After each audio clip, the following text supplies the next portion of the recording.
Bismillahirrahmanirrahim. Assalamu alaikum wa rahmatullahi wa barakatuh. I just want to make this quick video.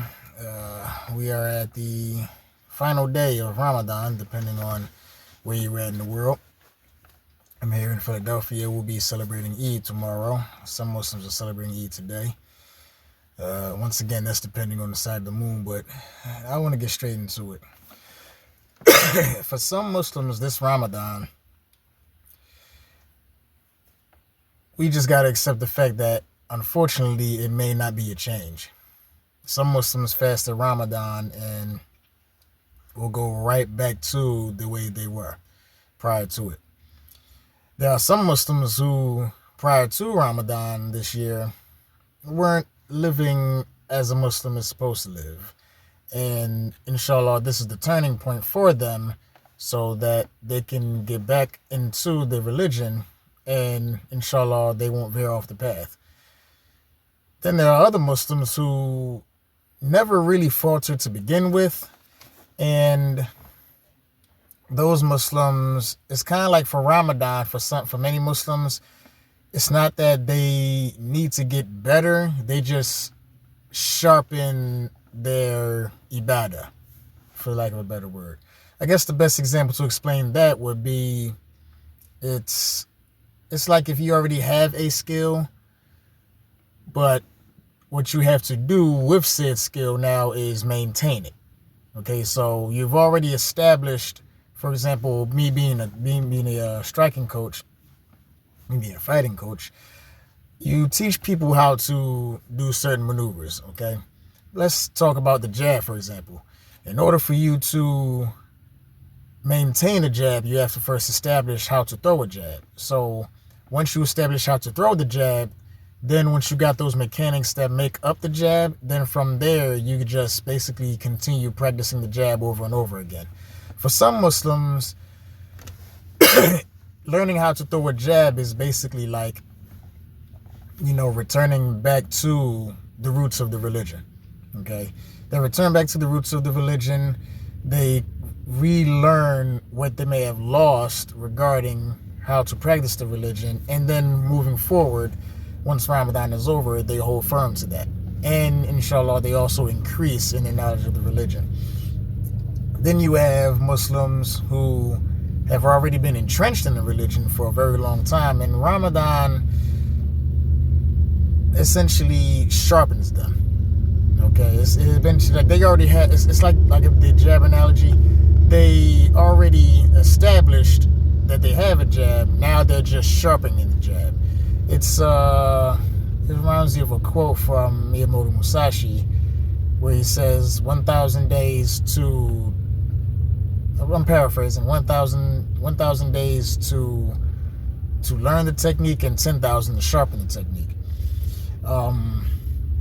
But as Muslims, we are on the same level. But inshallah, this Ramadan, after completing the month, we don't go back to the manner in which we were prior to entering the month. And this is myself included, because I'm not going to sit here and act like I'm the perfect Muslim. In fact, I have actually fallen off from the religion, from the practice of it, as far as the knowledge is concerned. But even with knowledge, there also has to come practice with it, because what good is learning something if you're not going to implement it? You don't want to just learn something just for the sake of learning it. You want to learn something so that you can apply it and it becomes something that's practical in your everyday life. And Islam is as practical a religion as, it's actually the most practical religion. Now obviously people, if you hear that, you'll probably think, well, of course he would say that being a Muslim. And yes, it makes sense. It doesn't make sense to believe that any other religion is more practical than the one that you're practicing. If I were a Christian, I would say Christianity is the most practical. If I were a Jew, I would say Judaism is the most practical. Whatever way of life you practice, nothing is more practical than that way of life. It's just common sense. But getting back to the point that I want to make, inshallah, now that we've completed Ramadan, we don't regress back to the state that we were in prior to Ramadan. And it's important that we continue moving forward and building upon whatever we've established, and do our best at the very least to maintain that. At the best, at the most, we want to grow further and further, because whether we had to fast Ramadan or not, the primary goal of a Muslim is to draw nearer to Allah as much as possible. And it's a daily thing. It's not something that you do whenever you feel like it. You do it because once you come to the realization that that's the reason why you were created, to worship Allah, then from there you just build continuously in establishing nearness to Allah. So you don't want to waste this fast. You don't want to waste this month. You know, like the term Ramadan Muslim is unfortunately a very real thing, because you have some Muslims that the only time they engage in, the only time they actually practice the religion seriously is during the month of Ramadan. Now, the benefit of that is there's so many Muslims who, having done that, they have continued to strive fi sabilillah, and for the sake of Allah, to reestablish their Islam, to reestablish their ibadah, to increase their iman, to improve on their prayer, to even pray more often than they haven't.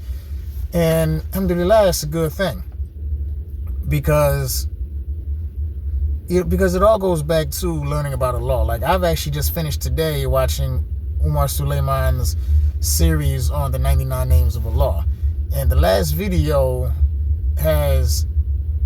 I was intent on making this video anyway, but that last video, well, he talks about the greatest name of Allah, which is Allah. The name Allah meaning the only one worthy of worship. Many people assumably believe that the name Allah translates into God, but the Arabic term for God is Ilah, which means deity, or one, or whoever is worshipped, or one that is worshipped, or a thing that is worshipped, whereas Allah is definitive, meaning the only one worthy of worship.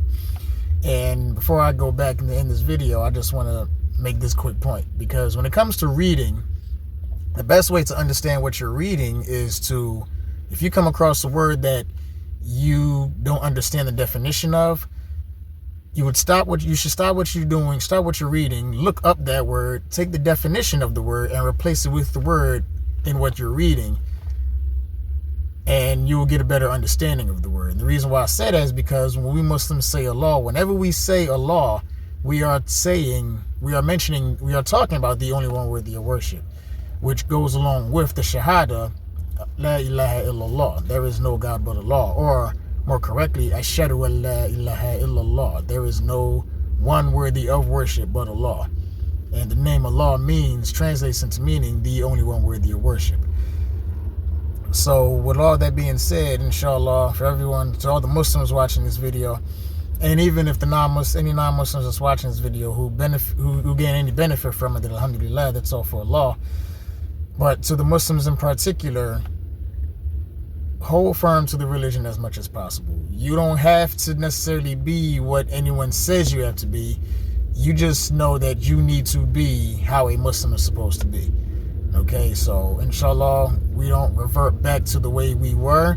We improve upon not just our fasting and what we've learned during this month, but whatever nearness towards the law you establish, inshallah, we all increase upon that nearness. I appreciate you guys for taking the time out to watch this video, and I'll see you guys in the next video, inshallah. Assalamu alaikum wa rahmatullahi wa barakatuh.